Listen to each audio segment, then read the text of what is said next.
Le Barça gagne 3-1 face à Alaves, mais il y a quand même encore une fois des problèmes. Cette fois-ci, c'est pas lié aux joueurs ni au coach, mais à l'arbitrage. On va y revenir plus tard. Alors, on va commencer dès maintenant par la compo.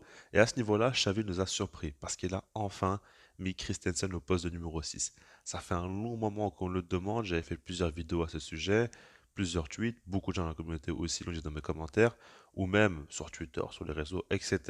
Et là, ça a été le cas. Alors, je ne vais pas en parler aujourd'hui de son apport, mais je ferai une vidéo spécialement consacrée à lui et à son cas, avec son ballon, son apport, etc. Maintenant, en dehors de ça, Vitor Roque a été mis sur le banc alors qu'il avait fait une excellente entrée, mais pour moi, c'est pas non plus choquant parce qu'on sait très bien que Xavi veut beaucoup le protéger et veut qu'il revienne bien de sa blessure dans un premier temps et puis qu'il enchaîne petit à petit pour monter en puissance. Donc ça, c'est compréhensible. Maintenant, par rapport à ce match-là, ça commence plutôt bien parce qu'on voit que le Barça marque assez tôt, dès la 22e minute de jeu, et surtout, l'action est très très belle. Parce qu'à la base, c'est Pedri qui va trouver entre les lignes Frenkie de Jong, qui lui va faire un extérieur du pied pour Gundogan, qui lui va trouver dans l'intervalle Lewandowski. Maintenant, ce qui est intéressant, c'est déjà dans un premier temps, le fait est qu'on a tout le milieu de terrain qui brille sur la même action, alors que ces derniers temps, le milieu de terrain était quand même très très sous-performant et c'était assez gênant. Là maintenant, on les voit à leur vrai niveau. Et puis surtout, le fait est que Gundogan, ce genre de passe-là pour Lewandowski, c'est pas la première fois qu'il le fait. Il n'y a pas toujours eu des buts qui ont découlé, mais en tout cas de grosses situations très dangereuses. Et on voit qu'il y a quand même un circuit préférentiel entre lui et Lewandowski, une relation qui commence vraiment à se développer, ils commencent à bien se comprendre. Et ça, c'est ultra bénéfique parce que c'est deux des joueurs déjà les plus expérimentés, mais en plus de ça, deux des joueurs qui ont le plus le sens du but dans l'équipe. Donc, s'ils arrivent à se connecter, c'est encore plus dangereux. Et je pense que vraiment, c'est une très très bonne nouvelle. Et donc, on voit qu'à ce moment-là, Lewandowski marque. Et puis sur le but, je ne l'ai pas dit encore, hein, mais Lewandowski, ce qu'il fait, c'est excellent. Et ça me fait vraiment vraiment plaisir parce que c'est ça, Lewandowski. C'est lui, cette personne-là. Vous voyez le contrôle, très très tranquille, il est dans la surface, le sang-froid, il te fait le petit piqué parfait pour que le gardien ne puisse rien faire, pour que le défenseur ne puisse pas revenir. C'est exactement ce qu'il fallait faire. Le dosage est parfait, la prise de décision est parfaite, le timing, tout ce que vous voulez. Vraiment, là, c'est un attaquant de classe mondiale. Enfin, une action digne de ce nom pour Robert Lewandowski. Donc là, ça fait très plaisir. Après ça, on a vu que le Barça a pris la confiance, a montré de belles choses. Maintenant, il y a quand même quelques petites choses qui m'ont dérangé. Le truc, c'est que cette équipe-là du Barça, déjà individuellement, elle a montré de belles choses. On a vu que les joueurs étaient à un autre niveau par rapport à d'habitude. Mais on a vu que sans ballon, c'est toujours les mêmes problèmes. Déjà, Alaves a beaucoup joué sur le fait est que dans le dos de Cancelo, il y a de l'espace. Et le fait est que Pau Cubarsí ne sait pas trop gérer les ballons longs. Donc, ils ont beaucoup joué dans cette zone-là. Et à chaque fois, il y a du danger qui arrivait constamment, constamment. Si vous voulez, pour moi, Alaves a été vraiment, vraiment maladroit, alors qu'ils auraient pu marquer un ou deux buts de plus assez facilement. Ils ont eu de grosses situations. On avait encore une fois une équipe Peña très, très fébrile. D'ailleurs, j'ai hâte que Ter Stegen revienne parce que je pense qu'il va donner beaucoup de sérénité à la défense aussi.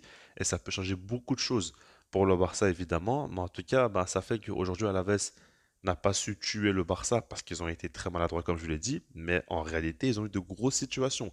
Et encore une fois, on voit que le Barça a de grosses, grosses limites, que les équipes en face peuvent analyser facilement les lacunes de la défense et trouver des moyens de se montrer dangereux face au Barça. Et ça, c'est pas normal, tout simplement. En seconde période, on voit que Hector Ford entre à la place de Cancelo. Cancelo, d'ailleurs, par rapport à son cas, Xavi a dit qu'il n'est pas blessé, c'est juste par précaution. J'espère vraiment qu'il a rien parce que ce joueur-là est évidemment irremplaçable. Il est vraiment, vraiment, vraiment impressionnant. Encore une fois, on a vu que défensivement, c'est compliqué pour lui. N'oubliez pas qu'il n'est pas non plus à 100%. Mais en dehors de ça, avec ballon, à chaque fois, il se propose sur le côté gauche. Il élimine, il fait de beaux centres.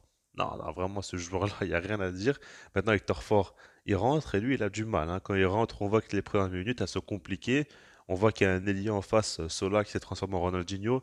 Et sur chaque prise de balle, il était imprenable. Mais bon, il y a eu un début de seconde période compliqué pour le Barça, mais ça va être cassé par une action assez folle. On a Lamine Yamal au départ qui va commencer à accélérer, à dribbler, comme d'habitude. Après, il va trouver sur le côté gauche Pedri, Pedri qui retarde un petit peu l'action, mais qui va faire une passe lobée, oh là là, pour Gundogan, au-dessus de toute la défense, et Gundogan, la frappe qu'il met dans l'angle qu'il a, qui est très très faible, c'est impressionnant. Et là, c'est le vrai Gundogan. C'est le Gundogan qui arrive à marquer énormément de buts. Parce qu'on le disait, hein, avec City, il a beaucoup marqué. Il a fait des saisons à plus de 10 buts. Là, on le voit. Et quand tu sais qu'il a fait une belle passe D pour Lewandowski, que maintenant il marque, ouais, ça fait plaisir. Et je vous l'avais dit, hein, pour moi, Gundogan doit être beaucoup plus décisif que ce qu'il était jusqu'à présent. Là, dans ce match-là, il a répondu présent. Il a fait vraiment, vraiment un gros match et il doit continuer comme ça. Il doit être décisif et en plus de ça, proposer beaucoup à l'équipe et être beaucoup plus dynamique. On avait à un moment donné aussi, il avait fait un gros, gros retour défensif où il y avait un joueur d'Alaves qui était seul dans la surface, qui aurait pu armer une frappe et certainement marquer. Et non, c'est Gundogan qui a fait un retour défensif et qui a empêché cela. Ça prouve que physiquement il était bien, il était très concentré, très appliqué pour l'équipe, en bonne forme et ça fait vraiment, vraiment plaisir. Maintenant, le problème, c'est qu'Alaves a marqué une minute plus tard. C'est Samu qui marque et c'est dès le coup d'envoi. On voit que cela sur le côté droit, il dribble trois joueurs. Il fait un crochet qui met totalement dans le vent Frenkie de Jong. Donc voilà, encore une fois, défensivement, sans ballon, de Jong, c'est pas fou. Après, avec ballon, il a tellement apporté que ça va, mais bon, là, tu vois que ça passe, le type il te met un extérieur du pied exceptionnel. Tu vois que Samu il met une tête exceptionnelle aussi. Ouf. Voilà quoi, ils ont mis un but de fou furieux, très clairement. Mais ce qui me dérange, c'est que cette saison, j'en ai déjà beaucoup parlé. Mais le Barça, sur les coups d'envoi, ils encaissent trop de buts à chaque fois.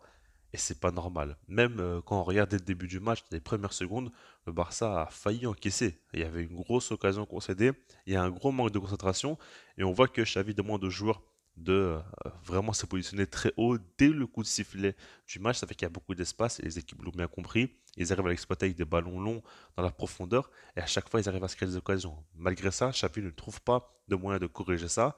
Il a parlé en conférence de presse du fait qu'il faut faire des fautes tactiques pour empêcher cela, mais non, c'est ridicule de dire ça parce que au bout d'un moment, bah, il faut juste se préparer à cela, trouver un moyen de pouvoir éviter que le Barça soit autant en danger en si peu de temps.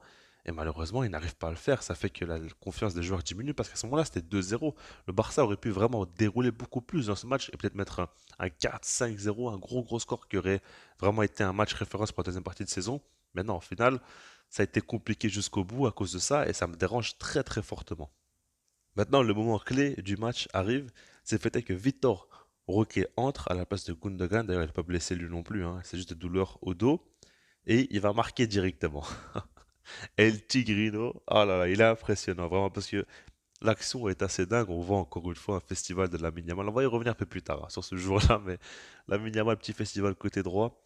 Puis il va déborder, il va faire sa petite passe pour Pedri. Pedri qui va jouer pour De Jong. De Jong qui va décaler Hector Fort. Hector Fort, pied gauche, qui va faire une passe en retrait pour Vitor Roque qui demandait le ballon. Et puis il va tirer pied gauche, frappe croisée, très très tranquille. Il va mettre son but dès qu'il entre en cours de jeu. Lui, voilà quoi, il rentre à la 59e minute de jeu. 4 minutes plus tard, il marque. La dernière fois, c'était 1 minute, là, c'est 4 minutes. Bon, on croit ça que. Il abuse un petit peu là, il prend un peu trop de temps, mais voilà, il met son but. Et le problème, c'est qu'à un moment donné, il prend un carton jaune parce que il fait un appel en profondeur et il met un petit peu le coude en avant. Après, c'est léger. Pour moi, déjà, il n'aime pas de jaune à ce moment-là, mais bon, je peux comprendre. Après, je trouve que c'est très très léger. Puis surtout, il vient d'entrer en cours de jeu. Dès sa première faute, tu lui mets un carton jaune, alors que les défenseurs d'Alaves sur Lewandowski, ils en ont fait quand même des fautes. Ils en ont fait énormément et ils n'ont pas pris de jaune. Donc là, c'est pas trop cohérent ce que fait l'arbitre. Mais le pire, regardez cette image-là. Là, sur cette faute-là, il a pris son deuxième jaune et donc un carton rouge. Il y a beaucoup de gens qui parlent du fait est-ce qu'il le touche, est-ce qu'il le touche pas. Moi, je pense qu'il le touche très légèrement, mais c'est pas ça la question.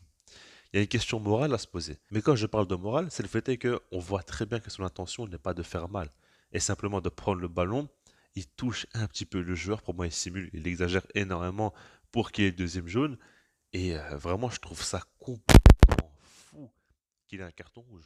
Mais là, très clairement, c'est très très très gênant parce qu'on a un joueur qui monte en puissance, qui aide énormément le Barça, qui peut être vraiment un joueur important pour nous dès maintenant et pour l'avenir.